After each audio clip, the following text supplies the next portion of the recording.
Hello, नमस्कार दोस्तों, कैसे हैं आप सभी? स्वागत है आपका हमारे यूट्यूब चैनल में। तो हमने अपनी एक जर्नी स्टार्ट की है, जिसमें हम यूपीएससी को समझने वाले हैं। तो पिछले वीडियो में हमने बात की थी एग्ज़ाम पैटर्न की। तो उसी यूपीएससी की जर्नी को कंटिन्यू करते हुए हम आज देखेंगे प्रीलिम्स के सिलेबस को और उसको हम ब्रीफली अंडरस्टैंड करेंगे कि आखिर वो है क्या।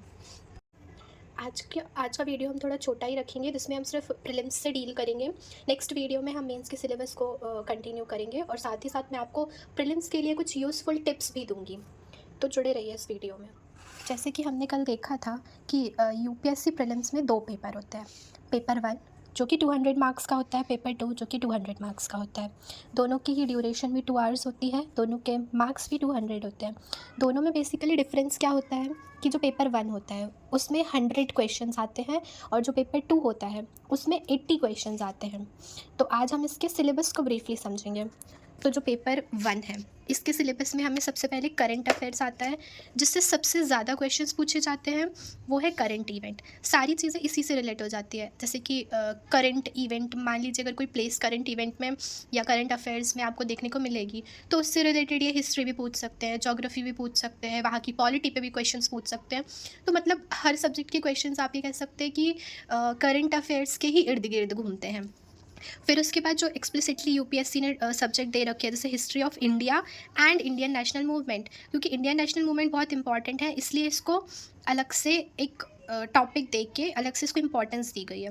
और आप ध्यान से देखेंगे तो यहाँ पर वर्ल्ड हिस्ट्री का कोई भी जिक्र नहीं है। तो जो वर्ल्ड हिस्ट्री है वो प्रीलिम्स एग्जाम के पॉइंट ऑफ व्यू से इंपॉर्टेंट नहीं है, क्योंकि प्रीलिम्स में उसके क्वेश्चंस नहीं आते हैं। The next is Indian and world geography. तो आप ये देखिए कि वर्ल्ड हिस्ट्री तो नहीं आ रही है, लेकिन वर्ल्ड जोग्राफी ज़रूर आ रही है।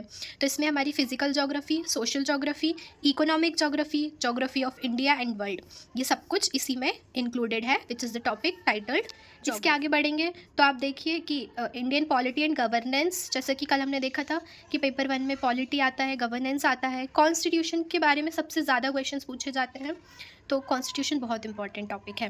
फिर पॉलिटिकल सिस्टम से रिलेटेड भी क्वेश्चंस आते हैं, पंचायती राज, पब्लिक पॉलिसीज़, राइट्स इश्यूज़, ये सारे एक्सक्लूसिवली क्वेश्चंस पूछे जाते हैं यूपीएससी में। तो जो जो टॉपिक्स यूपीएससी ने अपने नोटिफिकेशन में या अपने सिलेबस में एक्सप्लिसिटली बताए हैं, वो टॉपिक मोस्ट इंपॉर्टेंट हो जाते हैं। उसके बाद देखें तो economics, social development, sustainable development, poverty, inclusion, demographic, social sector initiatives etcetera. साथ ही साथ इसमें इन्फ्लेशन वाला टॉपिक भी आ जाता है, बैंकिंग सेक्टर भी आ जाता है, जो कि सारा इकोनॉमिक्स का ही पार्ट। अब तक मैंने यूपीएससी के प्रीवियस ईयर क्वेश्चन से जो चीज़ ऑब्जर्व की है वो ये है कि एनवायरमेंटल और इकोलॉजी और साथ ही साथ जनरल साइंस, इन सभी से बहुत क्वेश्चंस पूछे जाते हैं। तो ये टॉपिक तो बिल्कुल भी इग्नोर करने वाला टॉपिक है ही नहीं। तो आप क्लाइमेट चेंज भी, बायोडाइवर्सिटी भी, तो आप इस पर बहुत स्पेशल फोकस के साथ पढ़ाई कीजिएगा। पेपर 2 है, फिर नेक्स्ट हमारा है पेपर 200 मार्क्स का क्वेश्चन पेपर होता है, 2 आवर्स की ड्यूरेशन होती है और हर क्वेश्चन 2.5 मार्क्स का होता है। टोटल 80 क्वेश्चन इसमें पूछे जाते हैं। तो इसमें इतना बड़ा सिलेबस यूपीएससी ने दे तो दिया है, बट बेसिकली अगर हम इसमें देखें तो 3 ही चीज़ें होती हैं। तो हम बात कर रहे थे पेपर 2 की, जिसे हम सी सेट भी कहते हैं। तो हमने देखा कि ये 200 मार्क्स का होता है, इसमें 80 क्वेश्चंस होते हैं, ईच क्वेश्चन 2.5 मार्क्स का होता है और इसमें 1/3 जो है वो नेगेटिव मार्किंग होती है। It is qualifying in nature, यानी कि जो पेपर 1 है उसमें आपको कट ऑफ क्लियर करना होता है।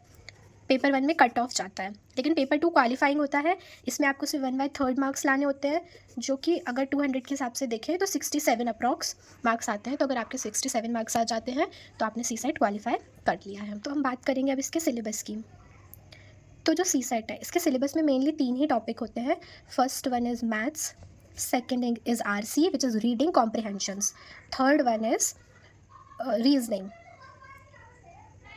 या लॉजिकल रीजनिंग। अब अगर आप यूपीएससी के सिलेबस को देखेंगे तो आप समझ पाएंगे कि ये पूरा सिलेबस सिर्फ वही 3 टॉपिक्स है जो कि हमने देखे। First one is reading comprehensions, interpersonal skills including communication skills, logical reasoning and analytical ability, general mental ability, decision making and problem solving, basic numeracy, number of their relation, order of magnitude etc. Class 10th level जिस पे लिखा हुआ है, तो आपको इससे घबराने की ज़रूरत बिल्कुल भी नहीं है। Next is data interpretation, chart, graph, tables, data sufficiency etcetera. The last thing of concern is कि जो प्रीलिम्स का पेपर 1 और पेपर 2 होता है। दोनों ही पेपर्स सेम डे पर कंडक्ट किए जाते हैं। दोनों ही क्वालिफाइंग नेचर के होते हैं। क्वालिफाइंग में भी अब थोड़ा सा डिफरेंस हो जाता है। जैसे कि अगर हम सिर्फ प्रीलिम्स स्टेज की बात करें तो जो पेपर 1 होता है उसमें कट ऑफ जाता है। पेपर 2 होता है उसमें सिर्फ आपको 1/3 मार्क्स लाने होते हैं उसको क्लियर करने के लिए। फिर अगर आप पेपर 1 का कट ऑफ क्लियर कर लेते हैं तो फिर आप मेंस में बैठने के लिए कैपेबल होते हैं, या फिर आप कह सकते हैं कि आप मेंस में बैठ सकते हैं।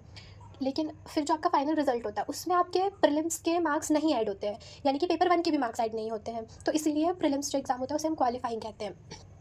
एक चीज़ और जो सबसे ज़्यादा इंपॉर्टेंट है कि कैंडिडेट्स के लिए दोनों ही एग्ज़ाम में अपीयर होना कंपलसरी है, मैंडेटरी है कि आप पेपर 1 और पेपर 2 दोनों में ही अपीयर हो, तभी आप क्वालिफाई किए जा सकते हैं। अदरवाइज़ अगर आप पेपर 1 में अटेम्प्ट हो जाते हैं, लेट्स से आप पेपर 1 अटेम्प्ट कर लेते हैं लेकिन पेपर 2 अटेम्प्ट नहीं करते, यानी कि सीसेट, तो भले ही आपके फर्स्ट पेपर में 120+ मार्क्स ही क्यों ना हो, आप डिस्क्वालीफाई ही माने जाएंगे।